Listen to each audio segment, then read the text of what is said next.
Honestly, I don't even think about nothing. I don't think about anything. If it's not words or anything, at this point, it can't do anything to me. Everybody feels like, they should be on the team.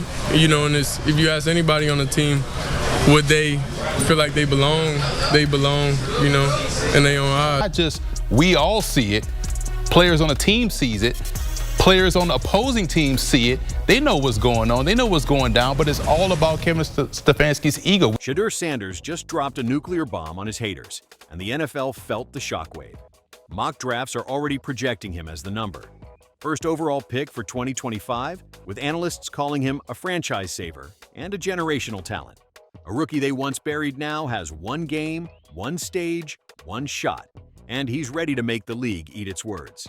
Over execution, it's plays over players. At the end of the day, you got to give this kid a shot to redeem himself. That's the beauty of being a rookie. You're going to go out there, you're going to struggle, you're going to have some success, you're going to struggle again, but you want to see them come out on the other side. Thursday afternoon, Cleveland's entire season flipped on its head in one brutal sentence.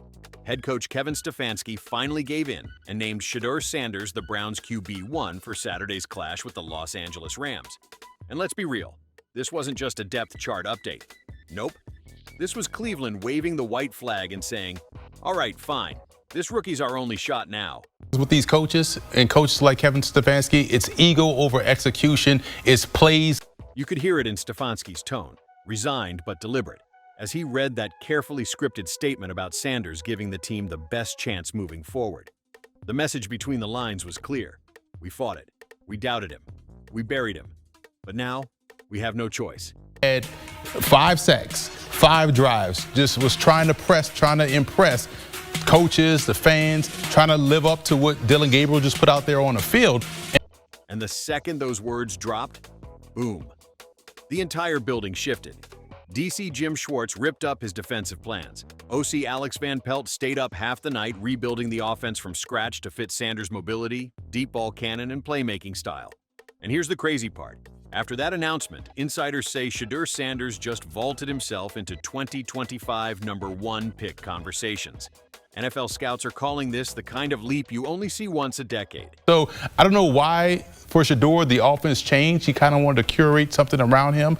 But at the end of the day, Shedeur recognized he had to play better. That game looked a lot like that UCLA. So why did Cleveland suddenly hand the keys to Shedeur Sanders? Simple. It was relentless pressure from every direction that the organization could no longer ignore, and not the kind you shake off in a film session. This was the kind of pressure that builds until the walls crack. It all started after the Philadelphia disaster, where the Browns' offense completely collapsed and left fans furious. Season ticket holders started threatening to cancel their seats. Corporate sponsors picked up the phone and started asking questions. And on social media, Browns fans launched a full-blown revolt, tearing the organization apart for sticking with the old guard while Shedeur sat on the bench. We had a conversation early that morning, and then we had a conversation later that day. I think we had the right people involved in the conversation. At the end of the day, that's Andrew Berry's call. Andrew made the call to pick Shedeur. By Wednesday night, ownership had seen enough. Jimmy Haslam called an emergency 3-hour meeting with Stefanski in the front office. According to insiders, Haslam delivered a clear ultimatum. Start Sanders or deal with the fallout. That was it. Game over. Stefanski could either protect his pride or protect his job. And hey, if you're loving this breakdown, smash that like button and subscribe right now. Trust me, this story is just getting started. It's Shedeur Sanders, man. The way he talked, you can tell he comes from a place of, I've been here before. It's called adversity. What should have been a routine August preseason game has now exploded into a national event. The moment Shedeur Sanders was named QB1, everything changed. Networks that normally would not even care about this matchup started reshuffling schedules just to air his debut. There'll be this chip on his shoulder, and beware, because this guy's going to play in this league. Mock drafts are exploding right now. ESPN, CBS, and Bleacher Report have already bumped Shedeur into projected #1. First overall pick territory for 2025, with analysts calling him a franchise saver and a generational talent. Meanwhile, the hype around his debut is off the charts. ESPN, Fox Sports, and NFL Network are rolling out special pregame segments, stacking panels with ex-players, and pushing this matchup like it's a playoff showdown. Even internationally, the Sanders effect is undeniable. Outlets from Europe and Asia are covering this game, framing it as the start of a new era in Cleveland. A meaningless preseason clash? Not anymore. Saturday is shaping up to be the biggest Browns storyline in years. He'll be the best quarterback out of this draft. Watch his response every time he came off the field, and how he got with the offensive linemen, how he got with the running backs, how he got with the receivers. And he just ran the show. The moment Shedeur Sanders was crowned QB1, the entire locker room caught fire. It was like someone flipped a switch overnight.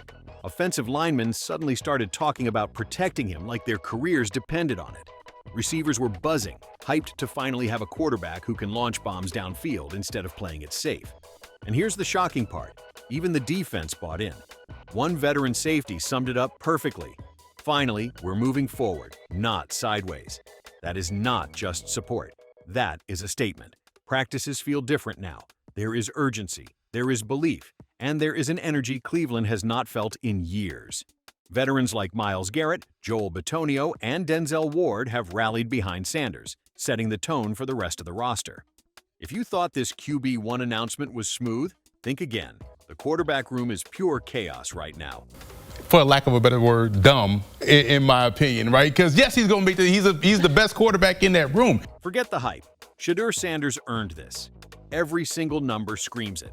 In his limited preseason reps, he posted nearly a 68% completion rate, maintained a clean touchdown-to-interception ratio, and delivered a quarterback rating that blew past expectations. But the stats only tell half the story. The entire offense looks different with Sanders under center. Defenses are forced to respect his mobility, which opens up running lanes.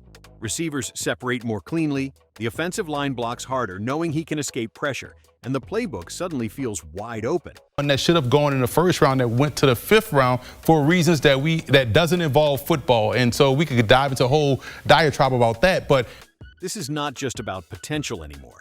It is about production. Sanders did not climb to QB1 because of politics, PR, or his last name. He climbed because he makes this team more dangerous every time he touches the ball. There, he's going to take it. Now, he may pass up a big chunk play deeper down the field for a stop route right in front of him, but at least the offense is still moving. It gets out of his hands quickly. He's going to pepper you with targets. It's no surprise he can go 40 for 40 yards because he's going to hit the targets, right? So, but then you also look at how the Los Angeles Rams are coming for blood, and they want Shedeur Sanders' debut ruined before it even begins. Sean McVay has turned this into a personal mission.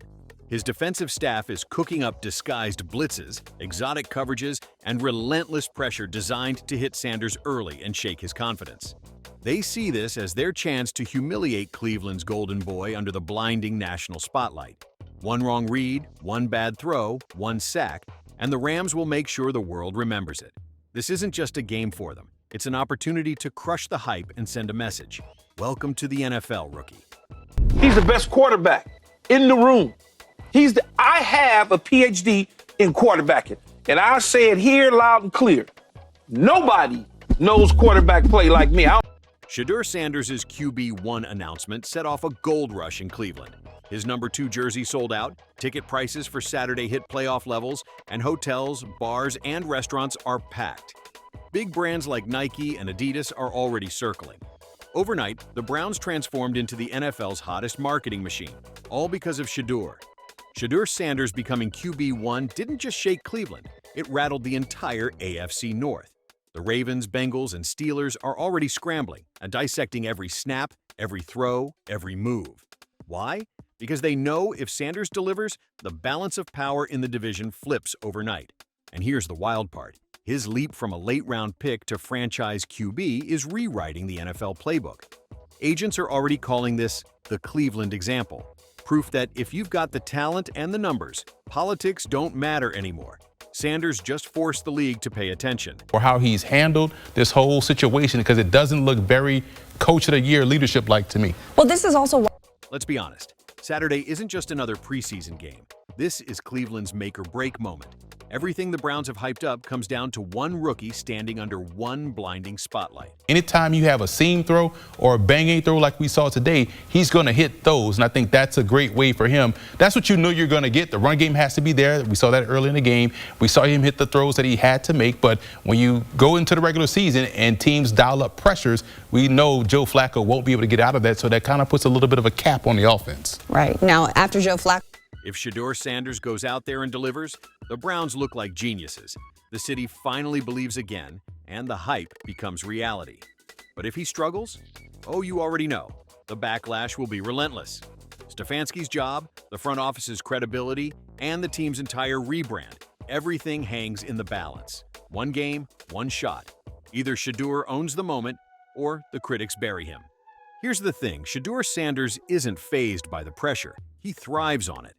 Growing up under Deion Sanders' spotlight taught him how to own big moments. Every critic, every doubt, every headline has only fueled his drive. For Shedeur, Saturday isn't about proving he belongs. It's about showing the NFL he was built for this. For the coach and the front office to be on the same page with the talent. And honestly, Shedeur Sanders shook the NFL.